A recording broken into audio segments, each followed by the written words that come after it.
जी नाज़रीन अस्सलाम वालेकुम। मुस्कुराती सुबह में मैं हूं आपकी मेज़बान अनम सूर्या। और नाज़रीन, हर नई सुबह के साथ हम आपके लिए लेकर आते हैं नए मेहमान। हाँ भाई, हमारा मकसद होता है हर शोबे के लोगों से हम आपसे तारुफ़ करवाते हैं और कुछ सवालात करते हैं जो आपके होते हैं और आपको आपके जवाबात हम पहुंचाते हैं आप तक। तो नाज़रीन, मैं अपने मेहमानों का तारुफ़ कराती चलूँ। मेरे साथ जो पहले मेहमान हैं डॉक्टर तारिक नदीम, अस्सलाम वालेकुम, जो कि फैमिली फिजिशियन हैं और कंटेंट क्रिएटर भी हैं। अल्हम्दुलिल्लाह। इसी के साथ मौजूद है हमारे साथ शब्बीर शफ़क़त, अस्सलाम वालेकुम सर। और तीसरे जो मेहमान हैं जो ख़ास करके बलूचिस्तान से हैं, मोहम्मद ज़िक्रिया, अस्सलाम वालेकुम, कैसे हैं आप तीनों का बहुत बहुत शुक्रिया हमारे प्रोग्राम में शामिल होने का। सर, मैं आपसे शुरुआत करती हूँ कि आज जो है 24 दिसंबर महाजरों का कल्चर डे मनाया जाता है, जो कि हर साल ही मनाया जाता है। तो उसके हवाले से कुछ आप हमें थोड़ा सा बताएं। हाँ, देखिए, बहुत अच्छा आप लोगों ने ये चीज़ रखी। एक सकाफ़त हमारी जो है पाकिस्तान की बहुत प्यारे गुलदस्ते की तरह से है। इसमें हर किस्म की कौमियत एक फूल की तरह से है। हम किसी को किसी पे ये नहीं कह सकते कि वो बेहतर है या ये बेहतर है। सब हमारे पाकिस्तान का एक गुलदस्ता है, सब फूल हैं। और इसमें महाजिर कौमियत भी हमारे एक फूल की तरह से है। अभी कुछ दिन पहले गालिबन एक महाजिर कल्चर डे भी हमने मनाया था, और भी बहुत सारे कल्चर डे आते हैं, लेकिन हमें इसको बहुत अच्छी तरह सेलिब्रेट करना चाहिए और इस चीज़ को भूल जाना चाहिए कि हम कौन हैं। हम सिर्फ पाकिस्तानी हैं, और पाकिस्तानी होने के बाद हम उसके बाद हमारी सेकंड आइडेंटिटी आती कि व्हाट इज़ अवर लैंग्वेज, कौमियत क्या है, वो दूसरी चीज़। लेकिन सबसे बड़ी कौमियत हमारी पाकिस्तानी है। बिल्कुल सर। आई थिंक सो, आप भी यही कहेंगे? जी जी बिल्कुल सर, ऐसा ही है। सर, मुझे ये बताएं, क्या महाजरों को वो जगह मिल सकती है जो जितना जद्दोजहद इस कौम पे पाकिस्तान बनाने के लिए की थी? देखें जी, जगह बनाने के लिए आपको खुद कोशिश करनी पड़ती है। उसमें महाजिर पंजाबी या सिंधी या बलोची या कोई और कौमियत नहीं आ सकती। अगर आप में टैलेंट है तो वो आपको, अगर आप महाजिर हैं तो उसको बूस्ट नहीं करेगा, अगर आप पंजाबी हैं तो वो आपको बूस्ट नहीं करेगा। अगर आप देखें, पूरी दुनिया में पाकिस्तानी जगह जगह मौजूद हैं, वहाँ जाके वो कोई इस चीज़ को हाईलाइट नहीं करते कि हम ये हैं। ये सिर्फ पाकिस्तान में रह के अपने आप को हाईलाइट करने की कोशिश करते हैं। अदरवाइज़ आपका टैलेंट बोलता है। आप में टैलेंट है, आप किसी चीज़ के काबिल हैं, या आपने इतनी अच्छी एजुकेशन ली हुई है, तो no one ask about who are you. आप महाजिर हैं या पंजाबी हैं या बलोच हैं, पठान है, इट डजंट मैटर। बिल्कुल ऐसा ही है। हाँ, हम कहीं आउट ऑफ कंट्री जाते हैं तो हमें सिर्फ यही क्लियर करना होता है कि हम पाकिस्तानी हैं। पाकिस्तानी, और पाकिस्तानी समझ के ही अपने आप को इंट्रोड्यूस करवा रहे होते हैं। लेकिन सेकंड ऑप्शन जो आपने की ना कि हम महाजिरों को अपनी जगह, मैं समझता हूँ महाजिर पाकिस्तान के अंदर एक झूमर की तरह से हैं। पाकिस्तान में जो एजुकेशन है वो इन्हीं की वजह से आई है। सबसे बड़ी पढ़ी लिखी कौम हमारे पाकिस्तान की, जब पाकिस्तान बना था जब से ही उर्दू स्पीकिंग कौम कहलाती थी, कि इनके अंदर एजुकेशन का रेशो बहुत ज़्यादा था। बाकी कौम में तो हमें काम कर लिया, मजदूरी कर ली, पत्थर तोड़ लिया, कुछ कर लिया, कुछ भी कर लिया, एनीथिंग, जॉब कर ली। लेकिन एजुकेशन वाइज अगर आप कहेंगे, उसको एडमिट भी करेंगे कि पाकिस्तान में जो एजुकेशन का मेयार है सबसे ज़्यादा हमारे उर्दू स्पीकिंग भाइयों में। बहुत वेल एजुकेटेड, वेल मैनर्ड, और यूँ कहना चाहिए कि बात करने का तरीका लोगों ने इनसे सीखा है। अच्छा जी, बिल्कुल। मैं आपकी तरफ आऊँगी सर। आप मुझे बताएं कि पाकिस्तान बनाने में महाजरों के किरदार पर आप क्या कहेंगे? लेकिन किरदार तो उनका है, इससे तो कोई इनकार ही नहीं है। बिल्कुल। लेकिन मसला ये है कि अब हमने पाकिस्तान के लिए करना क्या है। किरदार तो हर बंदे ने जो जो था किया होगा। आपको पता होगा SP सिंघा साहब जो क्रिश्चियन थे, उनके एक वोट से पंजाब जो है पाकिस्तान में शामिल हुआ। हम उस चीज को आज तक याद ही नहीं रखते। बिल्कुल। जिन्होंने पाकिस्तान के लिए किया उनको हम याद ही नहीं रखते। और जैसे ही उन्होंने वोट दे दिया, और हालांकि सिखों ने कहा था कि जो पाकिस्तान को वोट देगा वो गोली खाएगा, तो SP सिंघा साहब ने तारीखी बात की, उसने बोले सीने पे गोली खाएंगे, पाकिस्तान बनाएंगे। तो ये नारा जो है इसको हाईलाइट नहीं किया जाता। जैसे भी इन्होंने कहा कि हाईलाइट नहीं करते, जो बंदों की कुर्बानियां होती है हम उसको हाईलाइट नहीं करते, हम जो है दूसरी चीजों को हाईलाइट करते हैं। तो इन महाजिरों का एक किरदार है, उन्होंने काम किया, हमें उसको सराहना चाहिए। तो हमने क्या करते हैं कि हमें ये आगे बढ़ना है कि हमने पाकिस्तान के लिए क्या करना है। तो ये सारी बातें हैं, तो हमने हर चीज को मानना है। जिनकी कुर्बानियां हैं, जिन्होंने अपना हिस्सा डाला पाकिस्तान में, हम उनके कदर करनी चाहिए, उनकी इज्जत करनी चाहिए और उनको याद रखना चाहिए। बिल्कुल ऐसा ही है, सही कह रहे हैं कि हम किसी भी फील्ड से हो या किसी भी कौम से हो, लेकिन हमें मेन हमारा पर्पस है पाकिस्तान और उसकी तरक्की और उसकी आवाम की खुशहाली। पाकिस्तान है तो हम है।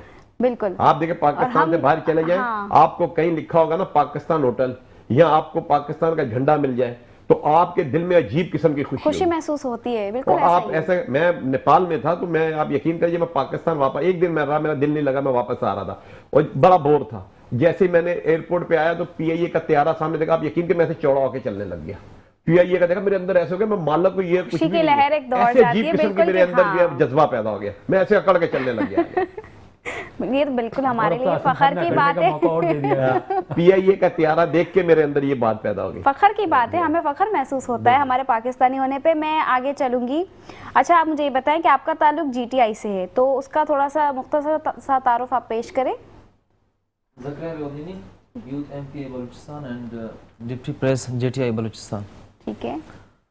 देखें, जमीयत इस्लाम किसी तारुफ का मोहताज नहीं, लेकिन फिर भी मैं आपके सामने कुछ इसका तारुफ, कुछ पस मंज़र पेश करूँगा। लॉर्ड मैकाले का नाम आपने सुना होगा तारीख़ में, ख़ासकर पाक हिंद बर सग़ीर की तारीख़ में, कि इन्होंने, इनकी एक वो बहुत वो है साजिशें हैं। इनकी एक साजिश ये थी कि पाकिस्तान जो मुल्ला है और मिस्टर है, इनको हम अलग करेंगे। अलग कैसे करेंगे? जो हमारा मजहबी तबका है उसको हम मस्जिद और मदरसे तक महदूद रखेंगे। जिस तरह कि आजकल आप सुनते ना कि मुल्ला की दौड़ मस्जिद तक, बिल्कुल ऐसा ही है। तो ये नारा कहाँ से, ये कंसेप्ट ये कहाँ से आ गया? उसी की तरफ से, लॉर्ड मैकाले की तरफ से, ये सोच उसी की तरफ से आ गया। और जो मिस्टर है उनकी पहुँच ऐवान बाला तक हो, ऐवान ज़रीन तक हो, हुकूमती ओहदों तक हो। तो फिर जमीयत इस्लाम 19 अक्टूबर 1969 में वजूद में आ गया, और इसका बुनियादी मकसद ये था कि हम ये जो मुल्ला और मिस्टर की जो तफरीक है, और ख़ासकर इसी चीज़ ने नौजवानों को जुदा किया है, अलग किया है, मुतफर्रिक किया है, तो हम चाहते हैं कि इस तफरीक को ख़त्म किया जाए। और इसके अलावा जमीयत इस्लाम हमारे अकाबरीन, हमारी तारीख़ में जो बड़े बड़े अकाबरीन हैं, उनकी सोच और फ़िक्र का एक तसलसल है। जमीयत इस्लाम,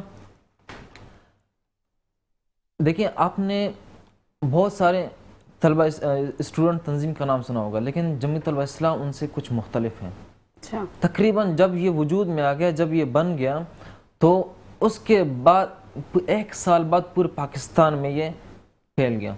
1 साल के अंदर पूरे पाकिस्तान में यूनिवर्सिटीज़ में फैल गया, मदारिस में फैल गया, और बहुत अच्छे तरीके से काम करने लगी, और साथ साथ ये पुरअमन तरीके से काम कर रही हैं। ठीक है। आपने और भी स्टूडेंट तंजीम का नाम सुना होगा, खुसूसन IJT, जमीयत तलबा, इस्लामी जमीयत तलबा। इसमें और उसमें ये फ़र्क यही है कि दोनों इस्लाम के लिए नाम पर बने हुए हैं, लेकिन मसला ये है कि वो इस्लाम के नाम पर दबा है।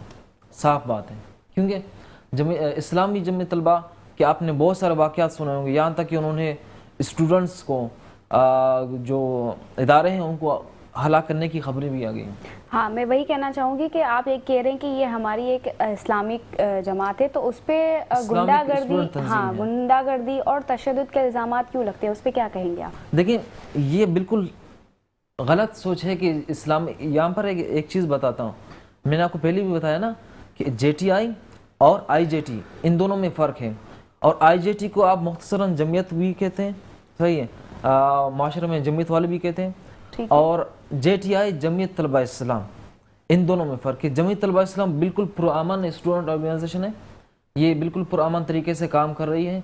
यहाँ तक कि आप एक भी कोई केस नहीं सुनेंगे कि जमीयत तलबा इस्लाम ने किसी को मारा है, किसी को हलाक किया है, जबकि IJT ने बहुत सारे वाक़यात हैं, ख़ासकर इस्लामिक यूनिवर्सिटी में बहुत सारे वाक़यात हैं, उन्होंने तलबा स्टूडेंट पर तशद्दुद किया है। इसी तरह पेशावर में भी, कराची यूनिवर्सिटी में भी बहुत सारे वाक़यात हैं, तो बाकायदा हलाकत, उन्होंने स्टूडेंट्स को हलाक भी किया है। तो इन दोनों में आपको फ़र्क आना चाहिए कि जमीयत तलबा इस्लाम एक पुरअमन स्टूडेंट ऑर्गेनाइजेशन है, जबकि IJT एक पुरतशद्दुद और गुंडागर्दी वाली तंजीम है। मैं शबीर साहब की तरफ आऊँगी। मैं एक ये सवाल करना चाहूँगी कि महाजिर कल्चर डे हर साल जोश और जज्बे के साथ मनाया जाता है, तो क्या ये हालात और वक्त की ज़रूरत है, या वो एक खुशी होती है जैसे हम हर कल्चर डे के लिए मनाते हैं, तो ये ज़रूरी है?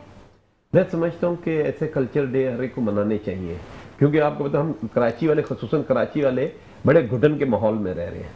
तो अगर थोड़ी सी खुशी मिल जाए तो उसको पूरे तरीके से, पूरे जोश के साथ सेलिब्रेट करना चाहिए, क्योंकि अब हर एक, जैसे Sindhi culture day, Baloch culture day, Punjabi culture day, इसी बिल्कुल, तरह सब का मनाए जा महाजर रहे हैं। कल्चर डे मना रहे हैं, तो मैं नहीं समझता कि कोई तूफान आ जाएगा, बल्कि इसको पूरे जोश के साथ मनाना चाहिए और कराची वालों को इसमें पार्टिसिपेट करना चाहिए, क्योंकि ये थोड़ा सा भी खुशी का मौका मिल रहा है तो इसको जाया मत करें। बिल्कुल। वरना तो आपको पता है बिजली के बिल, गैस के बिल, लोड शेडिंग, महंगाई और रोड एक्सीडेंट और इन तरह की वजह से लोग, कराची के लोग बड़े शदीद परेशान है, डिप्रेशन का शिकार है। तो अगर ऐसा थोड़ी है। भी खुशी मिल रही है इस तरह, तो मैं समझ इसको पूरे तरीके से सेलिब्रेट करें। अच्छा, आप बताएं मुझे, आने वाली नई नस्लों के लिए जो है ये महाजिर डे क्या अहमियत रखता है? देखिए, अहमियत तो हर डे रखता है, महाजिर डे की भी बहुत बड़ी अहमियत है। इसमें ऐसा होता है कि आप अपनी बेसिक को नहीं भूलते। ठीक है। देखिए, हर बंदा अपनी बेसिक से अटैच होता है। अब महाजिर है तो उर्दू स्पीकिंग अपनी बेस से अटैच होता है, पठान है तो उसकी एक बेस होती है we I am Pashto speaking. अब पाकिस्तान की जहाँ तक बात आती है तो देखें, पाकिस्तान बनाने के लिए नो डाउट महाजिरों ने सबसे ज़्यादा कुर्बानियाँ दी। उसकी एक बड़ी वजह देखें, वो माइग्रेट किया उन्होंने, और बहुत बड़ी बड़ी प्यारी चीज़। फ़र्ज़ करें हमें मेट्रो छोड़ के यहाँ से अभी भागना पड़े तो हम सब कुछ छोड़ के भागेंगे, तो उन्होंने भी वहाँ अपना सब कुछ छोड़ के पता नहीं कितनी कीमती चीज़ें, कितनी जानें दी हैं उन्होंने, कितनी कुर्बानियाँ दी हैं, ट्रेनें जली हैं, और फिर उन्होंने पाकिस्तान को आके अपने घर के तौर पर एक्सेप्ट किया। जो सब कुछ था पीछे का भूल गए। अब जो लोग यहाँ रहते थे, फ़र्ज़ करें पंजाबी यहाँ रहते थे, तो उनको ऐसे देखा जाए वो भी इंडियन पंजाब से माइग्रेट करके यहाँ पर आए हैं, उन्होंने भी कुर्बानियाँ दी, इसमें कोई शक नहीं है। लेकिन अगर हम अपनी बेसिक की तरफ जाते हैं तो फिर अगर हम प्रेजेंट को भूल जाएंगे तो गलत हो जाएगा। हमें प्रेजेंट में रहना है और पास्ट के साथ रहना है। हम प्रेजेंट में पाकिस्तान के लिए जो अच्छा कर सकते हैं और किसी कौमियत को पीछे रख के सिर्फ पाकिस्तान को सामने रखें, वो काम करें और अपने पास्ट को नहीं भूलें। फ्यूचर हमारे सामने अच्छा होगा। बिल्कुल, आपकी तरफ आऊँगी मैं कि आजकल के जो नौजवान हैं जो कहलाते हैं कि हमें शऊर है, लेकिन मैं नहीं समझती कि उसको शऊर कहला जाता है। एक बदतमीज़ी हो जाती है, बदकलामी से बात करना, उसको शऊर कहेंगे, तो उसके बारे में आप क्या राय देंगे? जी, बहुत अच्छा सवाल किया आपने। देखें, आजकल हर कोई नौजवान चाहता है कि भी मैं एक बाशऊर नौजवान बनूं, लेकिन यहाँ पर बाशऊर नौजवान के लिए क्या करना होगा? गैर जानिबदार बिल्कुल ये नहीं देखने भी सामने वाला कौन है, बल्कि अगर कोई इसमें शख्सियत परस्ती भी आती है। भाई ये आदमी मेरा लीडर है, ये जो भी कहेगा मैं इसकी बात मान लूँगी, चाहे ये सही है या गलत। ये इसको कहते हैं शख्सियत परस्ती, और इसी पर वो क्या होता है भाई, शऊर यहाँ से ख़त्म हो जाता है। जब आप शख्सियत परस्ती करेंगे तो फिर शऊर ख़त्म। क्योंकि जो सही है वो तो ठीक है, लेकिन अगर वो एक गलत बयानी कर रहा है एक इंसान, तो हम उसको कैसे सही बोल सकते हैं? उसके हाँ में भी हाँ मिला रहे हैं, तो ये गलत है। और मैं जहाँ तक शऊरी की बात है तो मैं यही कहूँगा कि भी अगर कोई नौजवान कहता है कि मैं बाशऊर हूँ तो उसको गैर जानिबदार रहना होगा, सही है। और इसके अलावा आजकल आपने देखा होगा मुल्की सियासत में एक तबका है, एक जमात है, उसके जो कारकुनान है वो कहते भी हम सबसे पहले वो उसके जो लीडर्स है वो कहते हैं हम अपने कारकुनान में शऊर ला चुके हैं, हमारे नौजवानों में शऊर है, लेकिन शऊर नहीं है, बिल्कुल नहीं है। गाली वो देते हैं, ठीक है। देखिए, सियासत नाम इख्तलाफात का, इख्तलाफात मतलब नाम तो नहीं है इख्तलाफात, लेकिन सियासत में इख्तलाफात होते रहते हैं, बिल्कुल ठीक है। आप मुझसे इख्तलाफात रख सकते हैं, मैं आपसे इख्तलाफात रख सकता हूँ, इसका मतलब ये नहीं कि हम आपस में नफरत करें, आपस में गालम गलोच दें, ठीक है। और ख़ासकर ये इख्तलाफात की अगर आप बात करें ना, तो इख्तलाफात का मतलब ये होता है कि जमहूरियत का नाम है इख्तलाफात। तो फिर ये किस तरह के इख्तलाफात की आप बात करें? जैसे सर ने बताया कि हमने बोलना ही मुहाजिरों से सीखा है, तो उसमें ना गाली गलोच थी, ना बदकलामी थी, ना बदतमीज़ी थी, तो फिर हमारे जो नौजवान हैं वो इस ट्रैक पे क्यों चल निकले हैं? देखिए, इख्तलाफात जमहूरियत नाम है इख्तलाफात, बिल्कुल, लेकिन मैंने कहा कि इख्तलाफात में भी आपस में प्यार और मोहब्बत से रहना चाहिए, मिल बैठना चाहिए। है हमारे माशरे में नहीं है ना, यही तो बता रहा हूँ कि हमारे नौजवान में शऊर नहीं है। वो क्या बोलते हैं, एक गालियाँ देते हैं। भाई अगर कोई आपसे इख्तलाफात, देखिए पाकिस्तान बनने से पहले दो तबकों में इख्तलाफात हुआ था या नहीं? कोई बोल रहा था भी पाकिस्तान, एक तबका बोल रहा था भी पाकिस्तान बनना चाहिए, दूसरा तबका बोल रहा था नहीं बनना। फिर बाद में क्या हो गया, वही तबका, दोनों तबका पाकिस्तान में रह रहे हैं, तो वही ना वो इख्तलाफात हुई ना, बातचीत हुई। लेकिन यहाँ हमारे असर में आपकी तरफ आऊंगी, मैं यही सवाल आपसे करूंगी कि हमारे जो नौजवान हैं उनकी इस तरीके से बदकलामी बदजबानी की क्या वजूहात है, जब हम हमारे बड़े जो कि हमारे लिए एक मिसाल कायम करके जा चुके हैं, तो हम उस चीज़ को फॉलो क्यों नहीं कर पा रहे? बहुत अच्छी बात आपने की। देखें, बदकिस्मती से पिछले चंद सालों में 5 या 10 साल आप शामिल कर लें, हमारे यहाँ एक नाम लेना सही नहीं, एक जमात ने एक मखसूस कल्चर को हवा दी। ख़ासतौर पर देखें, हमारे यहाँ जलसे जुलूस होते थे, बहुत शाइस्ता तरीके से होते थे, कोई गालम गलूच नहीं, और फीमेल ख़वातीन एलिमेंट का ज़्यादा नहीं होता एहतराम, था। हाँ। नहीं, इतना ज़्यादा नहीं था। उस फीमेल एलिमेंट को बढ़ा दिया गया बहुत ज़्यादा हद तक, हालांकि उनका सियासत से कोई लेना देना नहीं। बिल्कुल। आप एक सियासी जलसा करते हैं या मजहबी जलसा करते हैं, उसमें हमारे यहाँ इस्लामी नुक्ता नज़र से भी वो मुनासिब नहीं है। कब्रिस्तान तक में जाने की लेडीज़ को बिल्कुल इजाज़त इजाज़त नहीं है। तो अब अगर उसको हवा दी गई और उसको प्रमोट किया गया तो उस वहाँ से एक मखसूस कल्चर प्रमोट हुआ। ये मेरा ख्याल, आप सीनियर आदमी, आप इसकी तायद करेंगे कि कल्चर वहाँ से बहुत तेज़ी से फैला और उसको देख के फिर नौजवान तबका देखें, जो देखता उससे मुतासिर होता है। अब जो आजकल के यंग जनरेशन है, उन्होंने ये चीज़ें देखी और उसको बहुत ज़्यादा जल्दी अडॉप्ट कर लिया। बुराई को अडॉप्ट करना बहुत आसान होता है। हाँ। उसमें बड़ी अट्रैक्शन होती बिल्कुल हैं, ऐसा इसीलिए ही। लोगों ने उसको अटैच किया। अब हमें उसको डीमोरलाइज करना चाहिए हर तरीके से। जो चीज़ गलत है वो गलत है। देखें, आप वाइट को ब्लैक और ब्लैक को वाइट नहीं कह सकते। नहीं कर सकते, तो बिल्कुल। इसमें सीधा सीधा हमें एक चीज़ पे स्टैंड लेना चाहिए कि हमारा कल्चर नहीं है गाली कालम गलौज का। अगर हम उसको प्रमोट करेंगे, हम पूरी दुनिया में बदनाम हो जाएंगे। अच्छा सर, तालीम के हवाले से मुझे बताएं कि महाजिर सकाफ़त में तालीम पर बहुत ज़ोर दिया जाता है, तो आप किस पर क्या कहते हैं कि महाजिर सकाफ़त में तालीम की अहमियत सबसे पहले क्या है, किसको बहुत तस्वुर की जाती है? बहुत महाजिर ज़्यादा। में? देखें, मैंने आपसे शुरू में एक बात की थी कि हमारे यहाँ ये चीज़ को बहुत ज़्यादा हाईलाइट किया जाता है एक दौर में कि क्योंकि अगर हमारे यहाँ की तालीम तो अब ऐसी हो गई है ना कि घर बैठे भी बच्चा सिर्फ वो तालीम देख रहा है, हासिल नहीं कर रहा। हम पहले के एक दौर में होता था कि माएँ बिठाती थी, करती थी, जो एक हमारा एक पर्पस होता था माँ बाप का कि बच्चे को तालीम देनी है लेकिन घर से शुरू करना है। अब जो है तालीम का क्या हमारा रुझान हो गया है। देखें, बहुत बुरा हाल जी। है। बहुत अफसोस के साथ कहना पड़ रहा है कि बहुत बुरा हाल है।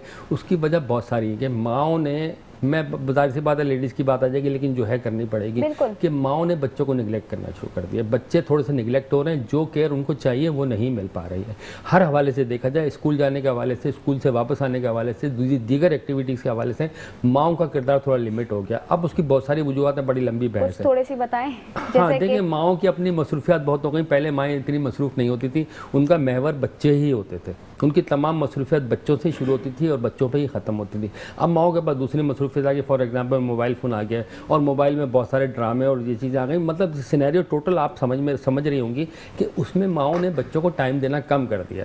ठीक अब है। उसमें बच्चा निगलेक्ट होता है, जाहिर सी बात है, बच्चा एक छोटा, उसको टोटल माँ की रहनुमाई की ज़रूरत होती है, हर चीज़ के अंदर ज़रूरत होती है। अगर माएँ उनकी बेहतर गाइडेंस सर, करें। आपकी बात थोड़े से काटूंगी क्योंकि हमारा वक्त जो है ब्रेक का हुआ है, फिर हम यहीं से कंटिन्यू करेंगे और इसी तालीम के भी हवाले से मेरा उनसे एक सवाल है, तो हम ब्रेक के बाद वापस आए। जी नाजरीन, वक्त होता है एक ब्रेक का, देखते रहिए मुस्कुराती सुबह। जी नाजरीन, ब्रेक से वापस आ चुके हैं और आज है 24 दिसंबर, कल महाजिर कल्चर डे है। तो ये दिन हर साल मनाया जाता है। ये दिन जो है हमारे जो महाजिर लोग हैं, ये दिन तकसीम हिंद के बाद, हिंदुस्तान के बाद जो है पाकिस्तान में हिजरत करने वाले लोगों का दिन बहुत खुशी और जोश से मनाया जाता है। तो मेरा जो सवाल था अधूरा रह गया था, मैं चाहूँगी सर आप वहीं से कंटिन्यू करें। देखिए, हम कंटिन्यू बात ये कर रहे थे कि आजकल के बच्चों के साथ क्या प्रॉब्लम्स हैं और उनको तालीम में क्या मुश्किलात हैं। देखिए, तालीम के अंदर बहुत ज़्यादा आला मेयार की बच्चों को माशाल्लाह से तालीम दी जा रही है, लेकिन जो पहली तालीम है घर से शुरू होती है। अगर वो माएँ बच्चों को वहाँ से गाइडेंस अच्छी प्रोवाइड करेंगी, अच्छी केयर देंगी, तो बच्चा will be brilliant in the class, जी वहाँ पे भी आगे बढ़ेगा। लेकिन अब बदकिस्मती से मैंने पहले कहा कि मसरूफियत कुछ इस किस्म की होंगी कि माएँ बच्चों को उतना टाइम नहीं दे पा रही जितना उनको देना चाहिए, जितना वो डिज़र्व करता है, उसमें थोड़ी सी निगलेंस हो रही है। अच्छा, मैं आपकी तरफ आऊँगी कि ये हमारा जो आज का दिन है, मैं इतना शायद नहीं जानती, लेकिन मैं चाहूँगी कि आप थोड़ा सा मुझे इसके बारे में बताएं कि जो हिजरत वाला जो है वाक़या, वो किस हवाले से हुआ और वो कैसे हुआ, और यहाँ पे जो महाजरों ने आके अपना जो एक कहते हैं ना मकाम कायम किया, तो वो कैसे हुआ? देखिए, क्योंकि मैं चाहूँगी कि देखिए हर कल्चरल डे जितना लोगों को पता है इतना डीपली शायद नहीं पता होगा, तो मैं चाहूँगी कि डीपली थोड़ा सा आप हमें बताएं। देखिए, जो तारीख है वो तो आप जुटला नहीं सकते। बिल्कुल। कि जितनी कुर्बानी इन्होंने दी, जितनी जाने इनकी इन्होंने कुर्बानी दी है जानों की, किसी और ने नहीं दी। कुर्बानी सब ने दी है, लेकिन इन्होंने अपनी जानों की कुर्बानी ज्यादा दी। इनका हिजरत का जो था सफर ज्यादा था। अच्छा। और इन्होंने जब सब कुछ छोड़ छाड़ के जब आए, तो आपको पता है कि यही कौम जो थी बड़ी मुफलसी और कैपरसी की हालत में रही है यहाँ। अच्छा। क्योंकि जब सब कुछ छोड़ छाड़ के आगे, तो यहाँ इनके पास कुछ नहीं बचा, मतलब कि वो जीरो पे आके खड़े हो गए। जीरो से आगे फिर उन्होंने ग्रोथ की। जिस तरीके से भाई ने बताया कि महाजर कौम जो थी तालीम याफ्ता थी उस वक्त, और आपको पता होगा ये पाकिस्तान बना है तो मिशनरी अदारों के स्कूल थे, महाजर पढ़े लिखे थे। हाँ। और क्रिश्चियनों ने आपको एजुकेशन इंस्टीट्यूट दिए। ओके। और आपके जितने भी आज पढ़े लिखे लोग हैं वो क्रिश्चियन इंस्टीट्यूट से पढ़कर निकले हुए हैं। अच्छा। लेकिन हम महाजरों की भी उस चीज को नहीं मानते, हम क्रिश्चियनों की उस चीज को भी नहीं मानते बिल्कुल कि सही जी कह रहे हैं। उन्होंने किया। और आज आप देखें पाकिस्तान के अंदर और हम जिन्होंने कुछ किया होगा हम उनके साथ ज्यादतियां करते हैं। आज तमाम लोगों की कौमों के भुट्टो दौर के दौर में सब स्कूल कॉलेज जो थे नेशनलाइज हुए थे अच्छा। और फिर उसको डीनेशनलाइज कर दिया गया। लेकिन वाहिद क्रिश्चियन कौम है जिसके आज भी इदारे नेशनलाइज है। ओके। मरे कॉलेज सियालकोट में, गॉर्डन कॉलेज पिंडी में, सीएमएस स्कूल कराची के अंदर, तो और फिर शेल्डन होम बोल्डर मार्केट में। वो सीएमएस स्कूल इसलिए नहीं देते वो लोग, गवर्नमेंट दे रही, बोल रहे इसमें कायदे आजम पड़ा था तो अच्छा। इसलिए हम ये वापस नहीं कर सकते। तो मैं कहता हूं कि ये तो अच्छा हो गया किसी क्रिश्चियन ने किसी चर्च का इफ्तिताह कायदे आजम से नहीं करवा दिया, वरना वो भी रख लेते कि कायदे आजम ने इसको इफ्तिताह किया था। तो ये है कि हम हर कौम के साथ ज्यादती कर जाते हैं, ये ज्यादती है। हम मानना चाहिए कि महाजरों ने तालीम याफ्ता थे आपको अब चलाया, क्योंकि उस वक्त लोग तालीम याफ्ता नहीं थे, तो इन्होंने ऑफिस को सब चीजों को रन किया और क्रिश्चियनों ने आपको तालीमी अदारे दिए। तो ये दोनों कौमों का एक बहुत बड़ा कंट्रीब्यूशन है जिसको हम निगलेक्ट करते हैं और ये ज्यादती है। अगर हम किसी की बुराई को सामने लाते हैं तो हमें उसकी अच्छाइयों को भी सामने लाना चाहिए। बिल्कुल ऐसा ही है, तो लेकिन हम ये कहते हैं ना बदकिस्मती कि है हमारी। अगर किसी के अंदर एक बुराई है तो हम इसकी 99 अच्छाइयों को भूल जाते हैं भूल जाते हैं। और तो वो ये कहीं होता है। तारीख में फिर हमें कहीं दिखती भी नहीं है। जैसे कि ये कल्चर डे है, मुझे पता था लेकिन मुझे इतना डीपली नहीं पता था, इसीलिए मैंने कहा कि मुझे भी कुछ नॉलेज हो। मैं आपको ये बता दूं कि लोग जो है मजहब छोड़ देते हैं, कल्चर नहीं छोड़ते। बेशक। क्योंकि कल्चर देखें, सिंधी लोग कन्वर्ट हुए हिंदू से, लेकिन आज भी उनका कल्चर वैसा ही है। वैसा ही है। तो कल्चर जो होता है ना, एक ऐसी चीज होती है कि लोग छोड़ते नहीं है। बेशक आप कन्वर्ट हो जाए, कुछ हो जाए, कल्चर नहीं छूटता। अच्छा, मुझे एक सवाल बताएं, वो मेरा पर्सनल सवाल है कि मैं जैसे मेमन कम्युनिटी से हूँ, तो ये कहा जाता है कि मेमन और मुहाजिर एक ही तबके से जुड़े हुए हैं, ऐसा ही है? नहीं, मैं नहीं समझता कि ये जुड़े हुए हैं, क्योंकि उनका कल्चर और है, इनका कल्चर और है। लेकिन ये है कि मेमन कम्युनिटी जो थी, कच्छी और मेमन कम्युनिटी, इनको आप कहेंगे कि ये इनका जो मिक्सअप है, और ये उस वक्त जो थे ये पैसे वाली कौम थी और इन्होंने इनकी भी कंट्रीब्यूशन है, हम उसको भी निगलेक्ट करते हैं। देखें, अगर महाजिरों ने एजुकेटेड थे, क्रिश्चियनों ने आपको तालीमी अदारे और सेहत दी।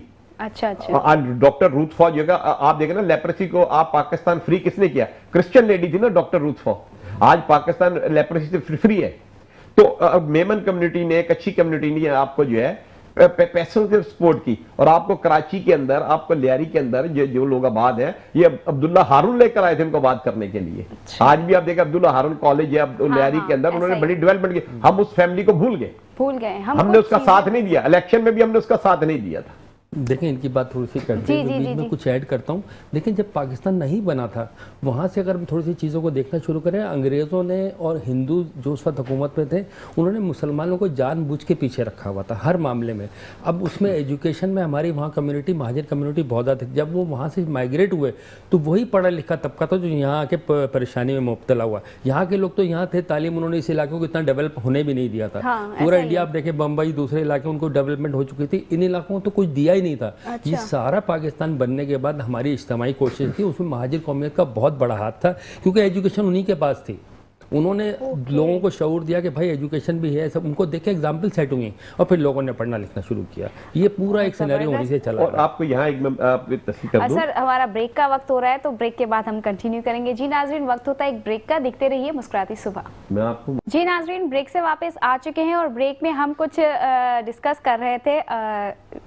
शफकत साहब हमें कह रहे थे कि वो एक बात बताना चाह रहे हैं जो सबके लिए अच्छी है, तो मैं चाहूंगी आप उस बात को कंटिन्यू करें। बताना चाह रहे हैं, जैसे भाई ने कहा कि महाजिर पढ़ी लिखी कौम थी। हाँ। तो मैं आपको बता दूं, जब अंग्रेज पाकिस्तान आए हैं तो उन्होंने लोगों को कन्वर्जन का, प्रीचिंग का काम किया। तो उस वक्त उनके पास इंग्लिश की बाइबल्स थी, तो वो फिर जो उन्होंने उर्दू में ट्रांसलेट की, तो सर सैयद अहमद खान और दूसरे मर्दम उर्दू स्पीकिंग के लोगों ने ट्रांसलेट की थी। अच्छा। तो ये आपको बता दूं कि उर्दू की जो बाइबल ट्रांसलेट हुई है, तो ये इनकी मरूने मिन्नत है। ओके। क्योंकि उस वक्त तो कोई था नहीं क्रिश्चियन, तो ये महाजिरों ने, मतलब के जो उर्दू स्पीकिंग थे, उन्होंने ट्रांसलेट की थी ये। तो ये मैं बता रहा हूं कि, और हम इस चीज को तस्लीम करते हैं। तो ये बात अया है कि महाजिर जो है एजुकेटेड कौम थी।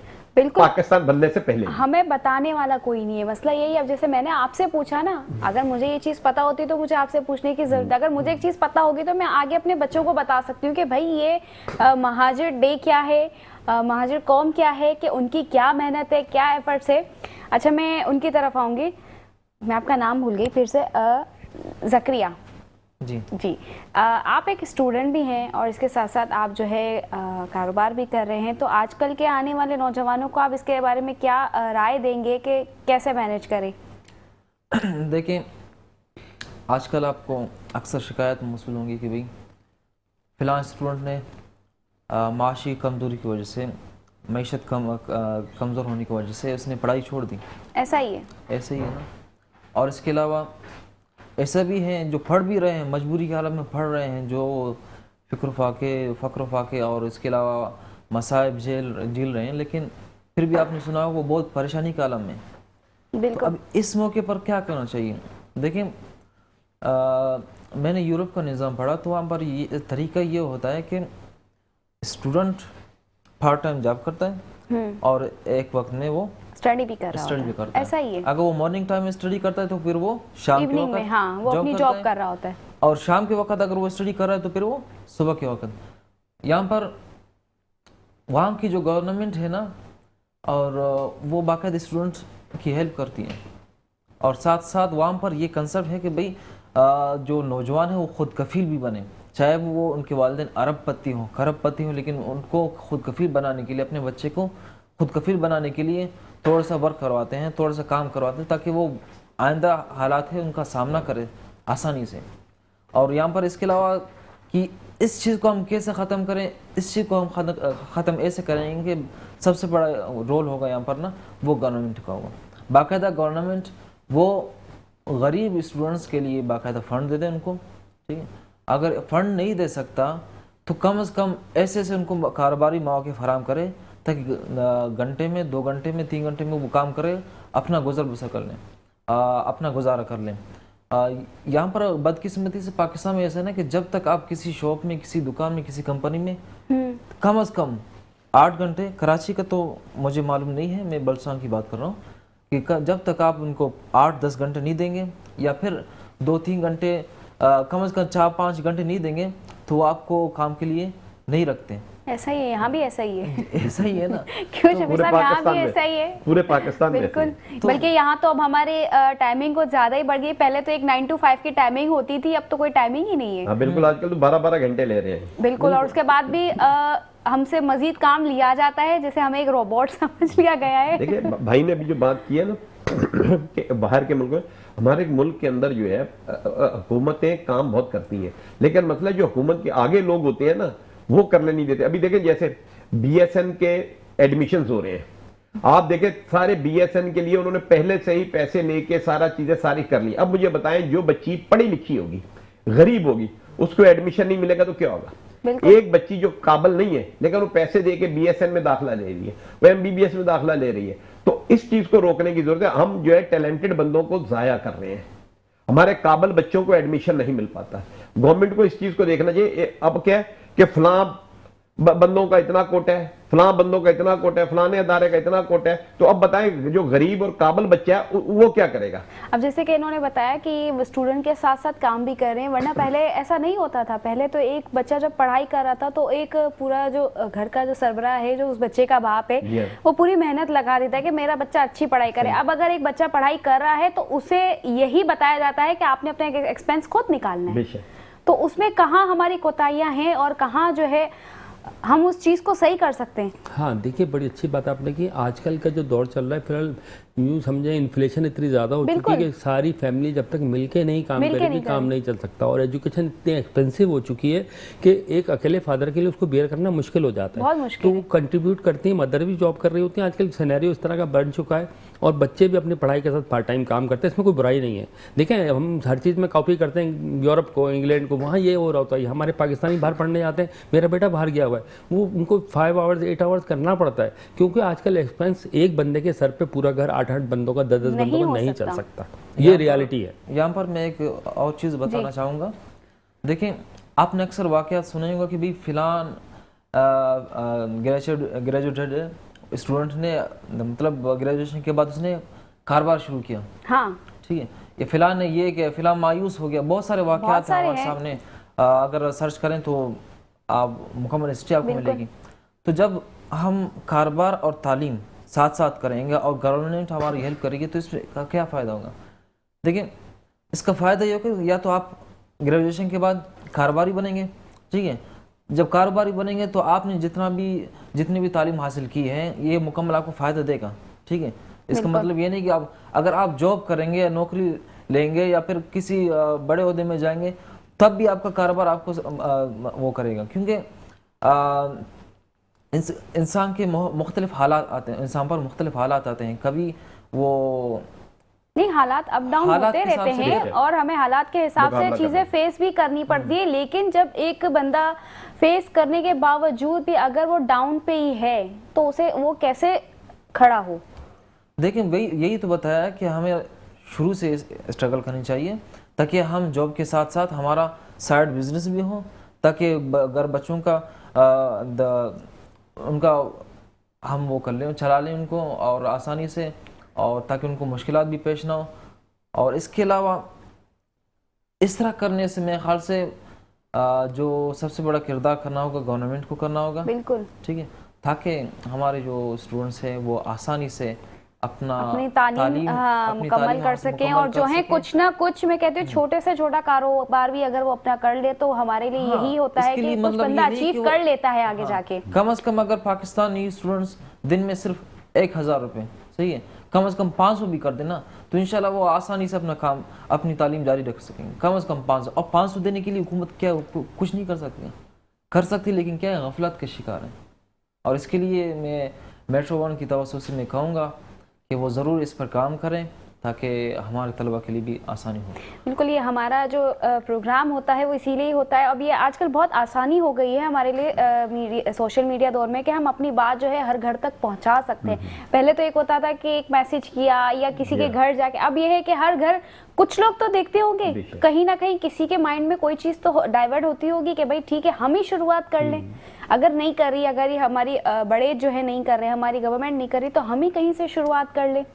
आप मुझे बताएं, अब मैं इनसे हट के सवाल करती हूँ कि आप कंटेंट क्रिएटर है तो किस तरह के कंटेंट जो आप क्रिएट करते हैं? देखिए, कंटेंट क्रिएटर के लिए उसको मैटर चाहिए होता है। हाँ। अब वो कंटेंट क्रिएटर पे उस मैटर को यूज कैसे करके सामने लेकर आता है। फर्स्ट करें, एक सिंपल पिक्चर है, उस पिक्चर को आप मुख्तलिफ एंगल से बनाने के बाद आप उसकी ओरिजिनलिटी बरकरार रखते हुए उसको प्रेजेंट करते हैं अपनी ख्वाहिश के मुताबिक। अच्छा। फिर वो अगर उसको वो मतलब अप्रिशिएट होती है तो कंटेंट क्रिएटर के लिए बड़ी बात होती है कि कंटेंट क्रिएटर किसी भी वीडियो को, पिक्चर को अपने अंदाज में, जैसे फर्ज करें कहीं से भी मैटर मिल गया उसको उसने डेकोरेट कर दिया। जैसे फर्ज करें आपने गुलाब के फूल 4-5 तोड़ लिए, आपने उसको वैस में बड़े अच्छे खूबसूरत से डिज़ाइन से लगा के उसकी पिक्चर लगाई तो वो अप्रिशिएट होती है। That is content creation. Okay, और फैमिली फिजिशियन के हवाले से जी वो तो फैमिली फिजिशियन तो देखें, मैं I am qualified doctor MBBS, ठीक है, और मैं प्रैक्टिस कर रहा हूँ बहुत अरसे से, 30-35 साल हो गए। तो ये मेरा अपनी हॉबी है, इसलिए मैं इसको थोड़ा सा अडॉप्ट करता हूँ। Otherwise I am having my practice very good at IH Chandigarh road. वो एक मेरा प्रोफेशन है, ठीक है, तो प्रोफेशन से हट के I am artistic mind person, तो मैं कोशिश करता हूँ कुछ ना कुछ क्रिएट करूँ। From very childhood I am having painting, मैं पेंटिंग वगैरह करता था, तो वो फिर कहीं ना कहीं से अंदर का आर्टिस्ट जागता है और तंग करता है। अच्छा फिर आदमी इस तरह पेंटिंग का मुझे आप बताएं, आपको ज्यादा जो है किस चीज का एक शौक है? मुझे भी पेंटिंग का है, मैं बहुत करती थी, लेकिन फिर एक कहते हैं ना दूसरी फील्ड में जाके तो है खत्म हो गया, अब तो ब्रश ही उठाना भूल गए। आने के बाद मुश्किल हो जाता है, बिल्कुल बहुत मुश्किल हो जाती है। आप बताएं शुक्र साहब। बस ये हालत ये ऐसे कि शौक ही सारे खत्म हो गए, जरूरतें बस आ चुकी है कि जरूरतें पूरी हो जाए, बहुत बस ये है कि जब उठते हैं तो फिर कोई ना कोई एक मसला ही होता है। खौफ, हम जो है ना खौफ की जिंदगी बसर कर रहे हैं, उसी में से हमें थोड़ा टाइम निकालना पड़ता है। देखिए टाइम जो ऐसी चीज होती है डॉक्टर साहब बहुत मुश्किल हो जाती है। जी बहुत मुश्किल होती है, लेकिन देखिए अपने शौक को नहीं मानना चाहिए। आपका शौक जिंदा है तो आप जिंदा है।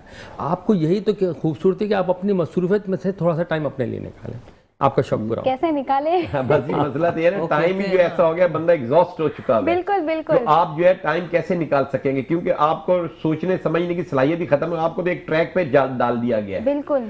मैं बता रहा हूँ कि बिजली, गैस, लोड शेडिंग और ये महंगाई और ये तरह तरह के ट्रैफिक के ये जो मसाइल हैं, इसमें आदमी निकलते, जब आप देखें ना, आप घर से जब निकलते तो आप जहां आपने आधे घंटे में पहुंचना 2 घंटे में पहुंच रहे हैं। ऐसा ही है। और फिर अगर जिस बंदे ने अपने टंकी फुल नहीं की हुई, वो तो बेचारा धक्के देके पेट्रोल पंप तक पहुंचता है। तो अब बताएं वो शौक कहाँ चला गया? वो तो बंदे को फिर ये फिक्र ही लेके बैठ गई है। बिल्कुल, अब हम यहाँ बैठे हैं तो हमें कल की टेंशन हो रही होती है कि कल हमें ये शौक तो वो कर रहा है जिसके पास वसाइल है। वसाइल अब जिसके पास वसाइल नहीं है, उसके पास मसाइल है, तो वो बेचारा शौक में तो दफन हो गया ना। तो ये तो शौक अच्छी चीज है कि हर बंदे को शौक होता है। मेरे को शौक था घूमने का, जब मेरे पास वसाइल थे मैं पूरी दुनिया घूमता था। अच्छा। कभी एक ऐसा वक्त होता था कि मैं अगर मलेशिया में नाश्ता कर रहा हूँ तो दोपहर का खाना मैं सिंगापुर में कर रहा था और रात का खाना मैं बैंकॉक में खाता था। तो इस तरह का शौक था ट्रैवलिंग का। और एमिरेट्स एयरलाइन की जो जहाज का जो क्रू होता था वो बाय नेम मुझे जानता था। मैंने इतनी ट्रैवलिंग की हुई है। नहीं भाई, हमारा सुबह का नाश्ता घर पे होता है, चाय यहाँ होती है, खाना रवीश भाई के साथ होता है, शाम में हम दूसरी जगह होते हैं, हमारा ऐसा नहीं होता। लेकिन कराची में ऐसा नहीं है। सुबह का नाश्ता अगर घर में हो तो फिर दोपहर का नाश्ता किसी होटल में, और रात का नाश्ता कहाँ पर पूछे? रात का तो फिर नाश्ता डाकुओं के साथ। रात का खाना डाकुओं के साथ ऐसा होता है कराची में। अच्छा, रात का नाश्ता खाना किसके साथ? डाकुओं के भाई साथ। डाकुओं ने लूट ले। रात के टाइम डाकू मिलने के यही कराची में यही मुसीबत है। वो तो फिर हमारा खाना थोड़ी हुआ, वो तो फिर इनका खाना और नाश्ता हो गया ना, हो गया ना, फिर वो हमारा नहीं है। वही बता वो रहा हूँ। बताना चाह रहे डाकुओं का खाना हो गया ना फिर। तो फिर यही ना, मैं जब से आ गया यहाँ पर मुझे यही खौफ है कि भाई कहीं से डाकू ना आ जाए। नहीं, अब हालात बहुत अच्छे हैं सोशल यार, मीडिया में हम देखते हैं तो अब तो काफी ये चीजें हाँ, कम बहुत हो अच्छे गई से हैं। चल रही है। पहले जमाने में ऐसा होता था। हाँ, कि हम दिन में भी निकलने से डरते थे, लेकिन अब तो काफी अल्हम्दुलिल्लाह हमारे कराची में तो ये चीजें काफी हो बेहतरी गई आई हैं। है। अब तो बहुत तकरीबन अल्हम्दुलिल्लाह बहुत अच्छा हाल है। अब तो ये कि कैमराज वगैरह हर जगह पे लग चुके हैं, तकरीबन काफी सहूलत भी हुई हैं। नहीं, गवर्नमेंट की तरफ से भी बड़े अच्छे एफर्ट्स हुए। कराची के माहौल को बहुत अच्छा कर दिया गया है। हम देखें बहुत सारी चीजें अप्रिशिएट हाँ, करनी उसमें है। कहीं गलतियां हमारी भी हैं कि बिल्कुल। हम अच्छी चीज को जो है वो अच्छा नहीं बोलते हैं। अब जैसे हमारा ये जो चालान वगैरह का सिस्टम हुआ, उसके हवाले से चले बात कर लेते हैं कि ये चीज अच्छी है, लेकिन हम नहीं उसको एक्सेप्ट कर रहे हैं। देखिए जी, चलान जो है मैं कहता हूँ कि ये बहुत बेहतरीन चीज है। बेहतरीन देखिए चीज़ है। ट्रैफिक पुलिस के आईजी साहब है शाह साहब, उन्होंने कहा है कि भाई बात ये है कि पीर शाह मोहम्मद साहब उन्होंने कहा है कि भाई हम चलान किस चीज से करें। हम कह रहे हैं कि बेल्ट पहने। बेल्ट अगर पहन रहे हैं तो आपकी अपनी सेफ्टी है ना, सेफ्टी उससे डीआईजी को क्या फायदा है? क्या फायदा है? आपको डीआईजी साहब जबरदस्ती आपकी जानें बचा रहे हैं। हाँ, फायदा उनको तब है जब आपकी अमाउंट वहां जाएगी। नहीं, वो उनकी जेब में तो नहीं जानी ना। लेकिन एक अगर हम इस वे से सोचे ना, आप देखिए हेलमेट पहनने और मोटरसाइकिल वाले की डेथ जो होती है वो सर की चोट से ही होती है। बिल्कुल। मैंने अपनी आंख से देखे, एक दफा मैं जा रहा था सिविक सेंटर की तरफ, एक बंदे को गाड़ी ने मारे और वो लड़का उछल के बिल्कुल ऐसे बीच में नाला था उसमें गिरा है और फिर वो उठ के खुद ही चल के आया क्योंकि उसने हेलमेट पहना हुआ था। देखें अब सेफ्टी अगर है वो ना। डीआईजी साहब ट्रैफिक बोल रहे हैं कि ये आप हेलमेट पहने, इसके ऊपर चलान करके, तो आपको सख्ती से आपकी कह रहे हैं कि हेलमेट पहने, तो इसमें अपना फायदा है ना। अगर वो कहते हैं कि स्पीड जो है आपने कम करनी है, हाँ, तो इसमें किसका फायदा है?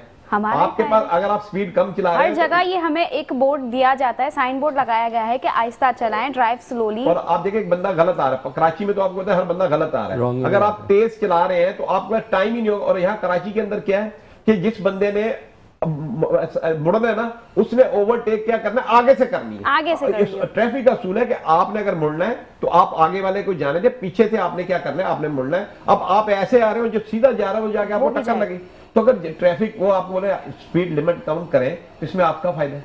फिर वो कहते हैं नंबर प्लेट जो है बड़ी लिखे, ताकि जो है बंदा अगर कोई वारदात कर रहा है या कोई ऐसा कर रहा है तो आप ही का फायदा है ना। बिल्कुल। तो इसमें ट्रैफिक वालों का हम हर चीज के अंदर पुलिस को जो है मुआवजा गलत इल्जाम कह लगाते देते हैं। मसला सिर्फ ये है कि अब आप देखिए पुलिस तेजी के साथ जो है बंदों को पकड़ती भी है। कहीं कोताही होती है, पुलिस के अंदर भी गलत लोग हैं मौजूद है, इसमें नहीं है कि वो सारे नेक लोग हैं, लेकिन पुलिस के अंदर काम तो हो रहा है ना।